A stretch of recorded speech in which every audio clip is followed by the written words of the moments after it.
Carrowcrory Journal fans. It's been a long time since I brought out an edition of the Carrowcrory Journal, so I hope you're still with us. So here I am on the beautiful April day, and I'm going to go back to the second Sunday in Tree Week when we actually had a nice day, cooler than this, but we had our first visit to Strokestown and had a lovely morning and afternoon there, and it makes a great day out. It was a different time for Bards in the Woods.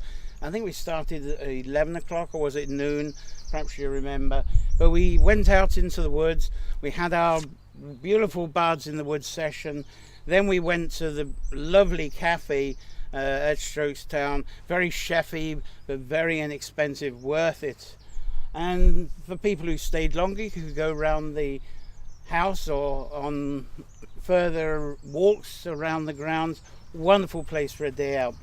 But for this edition of the Carrowcrory Journal, I'd like to introduce you to some snippets of the poets that shared with us on that afternoon.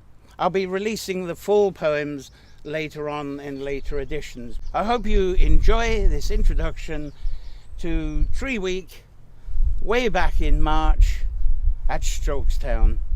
We'll see you later. Thank you for watching. Oh, there isn't very much room on a mushroom. Mushroom. There isn't very much room there at all. At all. And the toadstools that I get are all slippery and wet. They get so slimy that they always make me fall off. No, there isn't very much room on a mushroom. Mushroom. And toadstools, well, they always make me scream. It's like sitting on a slug.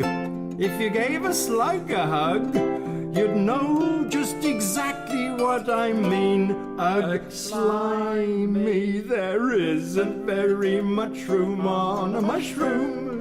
Mushroom. I'd rather have a rocking chair at home, In my own. or a sofa or a stool, 'cause I find them as a rule much more comfy than a mushroom for a gnome.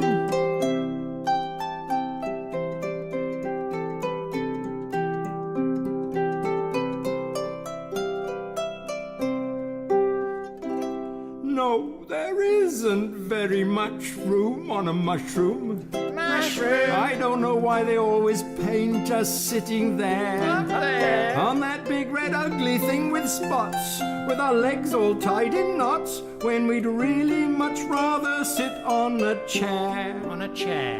You see, there isn't very much room on a mushroom. Mushroom. It's like riding on a camel with a hump. You can sit there for a minute, but if you're on it and not in it, well, very soon you're going to come off with a bump. Bum, bum, bum. No, there isn't very much room on a mushroom. Mushroom. The very sight will often make us groan. Give me a settee or a chair, for gnomes all agree that they're much more comfy than a mushroom for a gnome.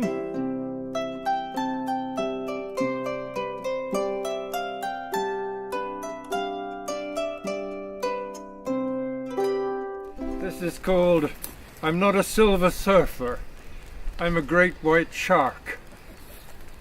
Another day of sunlight. That's heartening.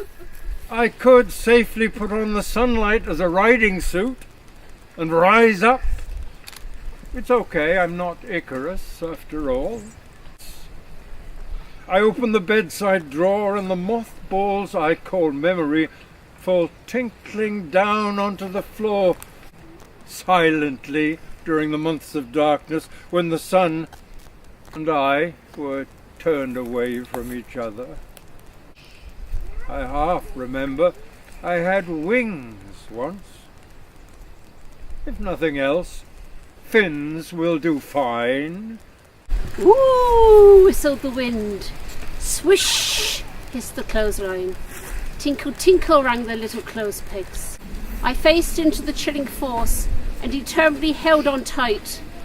But the sleeves of gingham blue whacked me around the face and made me give up the fight. I was sad at the loss of a shirt, but secretly envied it too. No restrictions to hold it back, an unknown destiny to excite, and facing adventures new. Soft sand and stones, holding relics of ancient bones. So beautiful, so powerful. Thank you, crystals, for your magical gifts. Sheila's Day, a day to hug a Sheila in a gig. Did Patrick patriarchally hijack Sheila?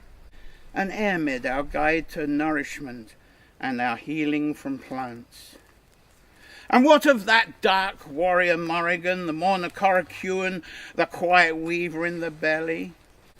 So we hold together these fragments of old traditions with their different names and deities, written on the bench waiting for you. Almighty oak, how bold you stand, stretching your limbs to bless this wondrous land.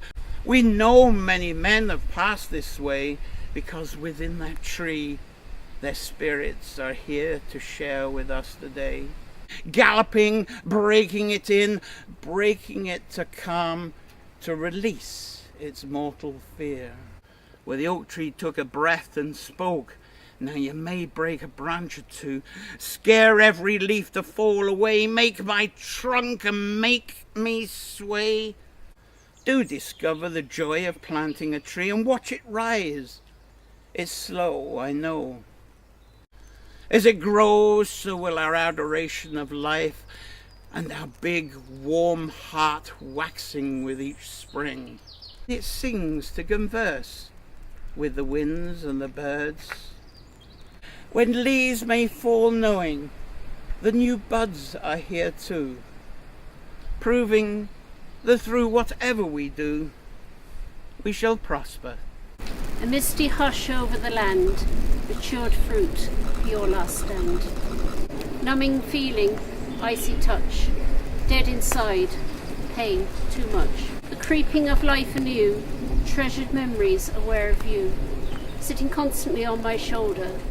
In the Sally garden, the young ash tree pissed out of its mind on springtime sap and frolics about like a banker in the breeze. Grey-hooded and with the solemnity of hardened criminals, they go robbing the cat's breakfast. That's what going to Oxford does for you. It provides an infallible disguise.